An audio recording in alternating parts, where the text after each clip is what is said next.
Hello friend, नमस्कार। Welcome back to my channel.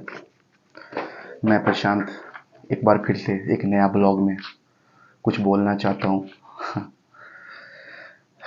आज मुझे बात करनी है बिहार टीचर जो एग्ज़ाम हुई है अभी, बिहार टीआरई एग्ज़ाम जो हुई है अभी, उस पर कुछ बात करनी है, कुछ डिबेट करना है, कुछ आप लोगों को बताना है, कुछ शेयर करना है।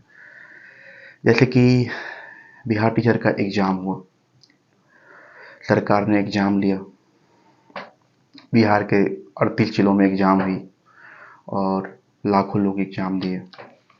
बट बात यहाँ पे एग्ज़ाम का है, एग्ज़ाम तो दिए हैं, ठीक है। बात मैं यह करना चाहता हूँ बीएड और डीएलएड का, वो जो हुआ है अभी, क्लैश हुआ है दोनों का, ठीक है, उस पर बात करना चाहते हैं।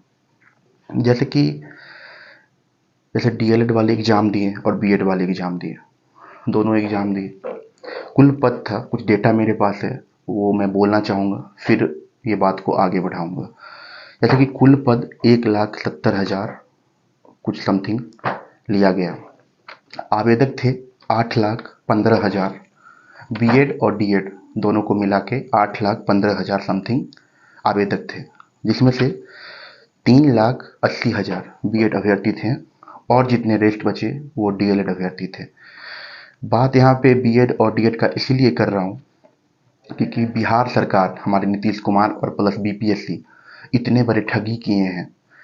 जो हमारे बीएड भाइयों जो हैं, बीएड भाइयों और बहनों जो भी हैं, उनके साथ ठगी हुआ है। मैं इसका खुलासा करना चाहता हूँ। जैसे 11 अगस्त को सुप्रीम कोर्ट, हमारे माननीय सुप्रीम कोर्ट फैसला दिए, जो बीएड वाले प्राइमरी टीचर का एग्ज़ाम, प्राइमरी टीचर में उनको नियुक्ति नहीं दिया जाएगा, वो अयोग्य हैं, वो बस प्राइमरी टीचर से ऊपर एग्ज़ाम देंगे। बात यहाँ पे हमारे माननीय सुप्रीम कोर्ट का फैसला आया, जिसमें से बिहार सरकार और बीपीएससी सामूहिक ठगी करके उस टाइम में बहला फुसला के, जब सुप्रीम कोर्ट का फैसला आया उसके जस्ट कुछ ही दिनों बाद, जैसे लगता नहीं है कि भूकंप आ गया, अर्थक्वेक आ गया, वैसे उनको खलबली हो गई।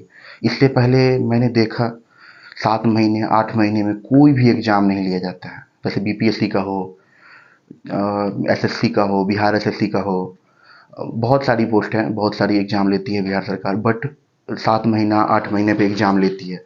बट इस बार देखें कि माननीय सुप्रीम कोर्ट का फैसला आया और इनको पता नहीं किस बात का जल्दी था, एग्ज़ाम लेना इनको बहुत ज़रूरी था। और हमारे बीएड जो बीएड किए हुए हैं भाइयों और बहनों, उनको एग्ज़ाम दिलवाया गया, जल्दी से एग्ज़ाम दे लीजिए। उनको कुछ भी नहीं बताया गया साफ साफ, जो आपको मैं वो करूँ, नियुक्ति दूंगा, चाहे आप एग्ज़ाम निकालोगे तो कुछ लाभान्वित कुछ और से करूँगा, कुछ भी नहीं बोला गया। क्योंकि उन लोगों से करोड़ों रुपए पैसा लिया गया था। एक कैंडिडेट पे 1,000 से 1,200 रुपये बिहार सरकार लिए हैं, 1,000 से 1,200 रुपये। हम भी डीएलएड कर चुके हैं, बट हमारे भाइयों बीएड, जो भाइयों किए हैं, भाई और बहनों किए हैं बीएड, उनके साथ अन्याय देख के मैं आज बोलना चाहता हूँ। मैं डीएलएड कर चुका हूँ ऑलरेडी, मैं भी एग्ज़ाम दिया था उसमें। तो हमारे 11 अगस्त को सुप्रीम कोर्ट, माननीय सुप्रीम कोर्ट का फैसला आया, प्राइमरी टीचर में बस डीएलएड वाले देंगे और बीएड वाले अयोग्य हैं। तब भी ये बिहार गवर्नमेंट अगर ये चाहते हैं तो हमारे बीएड भाइयों और बहनों को गुमराह नहीं करके बोलते हैं कि मैं आपका पैसा वापस करता हूँ। अगर पैसा वापस नहीं करते हैं तो 6 to 8 में, जैसे 6 to 8 और 11 12th में, 9 to 10th में सॉरी, और 6 to 8 में रिक्ति बढ़ा के उनको एग्ज़ाम लेते हैं। बट इनको तो पैसा लेना था, क्योंकि ये बिहार से नहीं, पूरा ऑल ऑफ इंडिया से एग्ज़ाम दिलवाएं पैसे के कारण, क्योंकि इनके पास पैसा है नहीं। तो बीपीएससी ने सामूहिक ठगी की, सुप्रीम कोर्ट के फैसला का हवाला देके ये करोड़ों रुपए ठगी की हैं। अब बात यहाँ पे आती है, जो बीएड भाई और बहन जो कि चुप हैं, कुछ बोल रहे हैं, कुछ नहीं बोल रहे हैं, उनको एकता लाना पड़ेगा। अगर आप एकता नहीं लाएंगे तो आपका जितना पैसा है वह तो वेस्ट होगा ही, पैसा तो वेस्ट हो गया आपका। उसके बाद आपको कुछ भी लाभान्वित नहीं किया जाएगा, बस आपका पैसा जाएगा। आपका रिजल्ट भी होता है तो 1 to 5 बस जो टीचर हैं उनका ही होगा, उसमें से सिलेक्शन होगा, आपका सिलेक्शन नहीं होगा। ये बात आप समझ जाएं, क्योंकि माननीय सुप्रीम कोर्ट से बड़ा ही देश में कुछ नहीं है और उनका फैसला सर्वोपरि है। तो आपको क्या करना है, आपको क्या तो आंदोलन करना पड़ेगा इसके लिए, नहीं तो बीपीएससी ऑफिस से गुहार लगाएं। बीपीएससी जो चेयरमैन हमारे अतुल प्रसाद हैं, माननीय अतुल प्रसाद और नीतीश कुमार जी, उनको आप उनसे आप बात करें, उनसे पूछें जो मेरा एग्ज़ाम क्यों दिलवाया गया। जब सिलेक्शन ही मेरा नहीं होगा तो मेरा एग्ज़ाम दिलवाने का क्या फ़ायदा है। मैं ये बात करना चाहता हूँ आपसे। और बात यहाँ पे ये आती है, जो कितना बड़ा ये साजिश रचे हैं हमारे बीएड वाले भाइयों और बहनों से, कितना बड़ा साजिश रचे हैं। बात यहाँ पे ये आती है, जो उन लोगों को एकजुट होना पड़ेगा। अगर आप एकजुट नहीं होते हैं तो आपका पैसा वेस्ट जाएगा, प्लस जो आप इतना दिन प्रिपरेशन किए हैं, आप जो टाइम दिए हैं उसमें कीमती टाइम दिए हैं, वो भी बर्बाद हो जाएगा आपका। तो आप लोग कृपया करके, मैं बीएड नहीं किया हूँ, मैं डीएलएड किया हूँ, और मुझे अगर मैं चाहता तो कुछ भी मैं नहीं बनाता वीडियो इस टॉपिक पे। बस हमारे बीएड वाले भाइयों और बहनों जो बिहार के एक अलग सेंटर, जैसे जिला उनका समस्तीपुर है, जैसे जिला उनका मुजफ्फरपुर है, तो उनको मुंगेर भेज दिया गया, गया भेज दिया गया, जहानाबाद भेज दिया गया, मधुबनी भेज दिया गया। मेरा ऑलरेडी एग्ज़ाम बहुत दूर था, बहुत दूर था एग्ज़ाम मेरा। तो आप लोग एकजुट होके हमारे जो अतुल प्रसाद हैं और नीतीश कुमार हैं, उनको बोलिए, ट्वीट कीजिए, ट्वीट कैंपेन चलाइए, यूट्यूब पे जाइए, यूट्यूब पे बोलिए, ट्वीट उनके ट्विटर जो हैंडल है उन पे जाके बोलिए, उनसे सवाल पूछिए उनसे। अगर आप सवाल नहीं पूछते हैं तो आपको कुछ भी नहीं मिलेगा। ये बात मैं बता रहा हूँ, कुछ भी नहीं मिलेगा। ये लोग कुछ भी नहीं देंगे आपको। ये सामूहिक ठगी जो हुई है, ये बहुत बड़ा सामूहिक ठगी हुई है, और ये जानबूझ के बिहार गवर्नमेंट, सब बीएड जितने बीएड वाले हमारे भाइयों हैं उनसे एग्ज़ाम लिया गया है, जानबूझ के लिए हैं, क्योंकि इनका पैसा तो आपको पैसा लौटाने वाले थे नहीं, दैट्स इट। तो जब वो पैसा लौटाते नहीं तो एग्ज़ाम ले लिए। और मेरा बात यहाँ पे ख़त्म, ठीक है।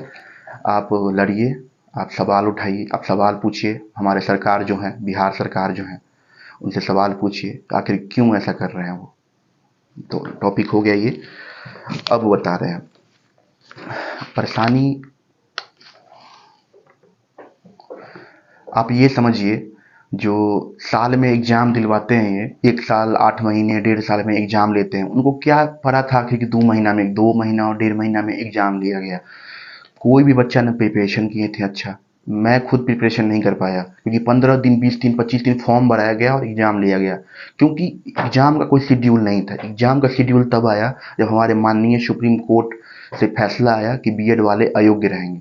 तब ये सोचे, बहुत क्विकली फैसला लिए, जो अगर मैं एग्ज़ाम नहीं दिलवाता हूँ उन लोगों से तो उनका पैसा फिर हमको रिटर्न करना पड़ जाएगा, और इसीलिए बस इसी बात पे आप लोगों का एग्ज़ाम दिलवाया गया। ठीक है, मैं अब फिर नया डिबेट सोचूंगा, 2-3 आदमी से डिबेट करूं। वैसे कोई आदमी तो मिलते नहीं है, बट डिबेट करना चाहता हूं इस टॉपिक पे। और कोई बीएड वाले अगर छात्र मिले तो मैं ज़रूर डिबेट करूंगा। बट आप लोगों को अब आगे आना पड़ेगा, नहीं तो आप लोग को बस हाथ में रेत ही रेत मिलेगा। ठीक है, धन्यवाद। जो भी मेरे दिमाग में आया, जैसा मैं सोचा, जो मैं हमारे बीएड वाले जो भाइयों और बहनों हैं उनको मोटिवेट करूं कुछ बोल के। वो लोग बहुत हतोत्साहित हो चुके हैं, इसलिए हतोत्साहित हो चुके हैं।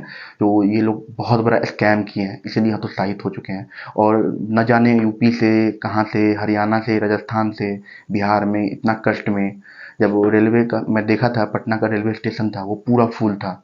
वहाँ पे सोने के लिए नहीं था, सब बैठ के एग्जाम दिए, इतना कष्ट मिला है। और तब ये हमारे अतुल प्रसाद जो हैं और नीतीश कुमार जी जो हैं, वो अब उनके पास कोई जवाब नहीं है। वो सीधा बोल रहे हैं, अगर कोई बीएड वाले जा रहे हैं वहाँ बीपीएससी ऑफिस में मिलने उनसे, तो सीधा भगा दिया जाता है, उनको ठीक से बात तक नहीं किया जाता है। जिनका हजार हजार रुपया वो वसूले हुए हैं और करोड़ों रुपया लिए हुए हैं। तो मैं यही बोलना चाहूँगा, बार बार बोलूँगा, 100 बार बोलूँगा, आप लोग अपना आवाज़ उठाइए, हौसला बुलंद कीजिए और एक साथ पहुँचिए कहीं पे, और सरकार से पूछिए ऐसा क्यों किया जा रहा है आपके साथ। ठीक है, मैं नया वीडियो, कोई नया मुद्दा पे मैं बात करूँगा आपसे। Thank you so much.